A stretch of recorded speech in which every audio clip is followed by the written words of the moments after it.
There you Awakening Wonders. Now, this isn't the usual type of video we make on this channel where we critique, attack and undermine the news in all its corruption. Because in the world of Russell Brand, it's where he makes a lot of his money, as millions watch. But today, amid rape and sexual assault allegations, YouTube stopped the comedian from monetising ads, as the BBC said they'd removed some Russell Brand content from their platforms and promised to review the presenter's time at the corporation.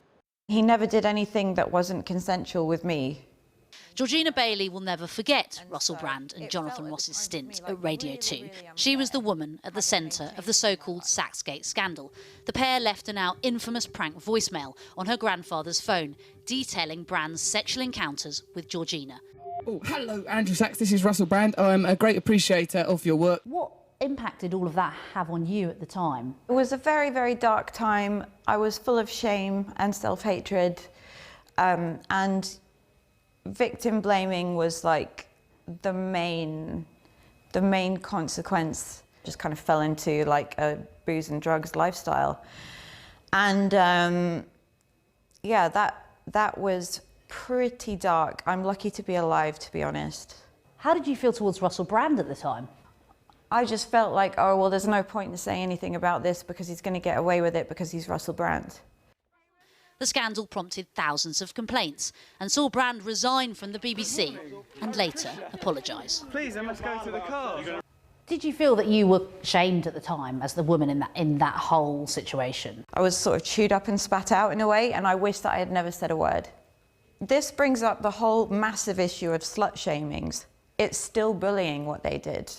Do you think there's something about the noughties, that specific culture, you know, lads magazines were doing a booming trade? How much do you think that played into and in some ways enabled men like Russell Brand? I completely agree with everything you just said.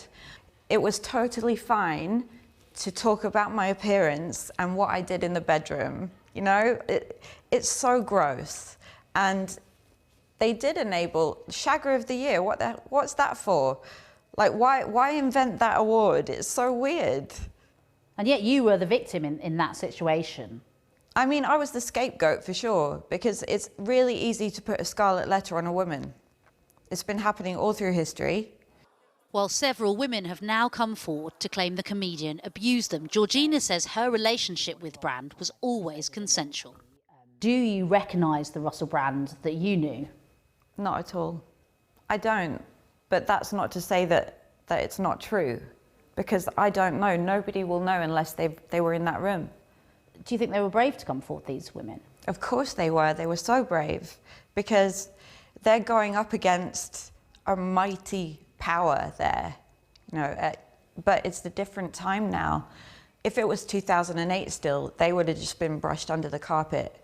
And it's just, that's not acceptable anymore. And I'm so grateful for that.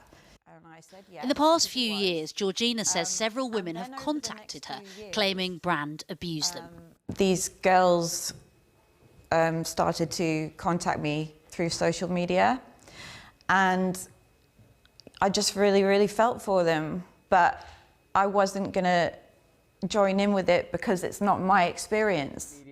We should say we haven't been able to verify these claims ourselves, and ahead of Saturday's documentary airing, Brand strenuously denied abuse allegations. That I absolutely refute.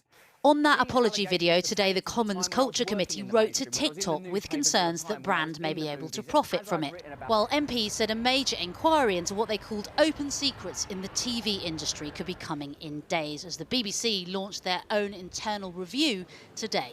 We'll look at any complaints made about Russell Brand's conduct during his time, what was known at the time, what was done. So full transparency, we're going to dig into anything that we've got there. That the review will also look at the position regarding any cars used by the BBC at that time. Georgina says years after the Saxgate scandal, Brand apologised again in person and paid for her rehab treatment. He sent me to rehab, which probably helped save my life. He looked me in the eyes and I felt like every word was genuine and I accepted it. And he explained that he has 2 daughters, and I think that's really helped him grow and change. Today, Russell Brand resigned from his role as a director of 2 businesses, according to Companies House, as his daily broadcasts have gone quiet.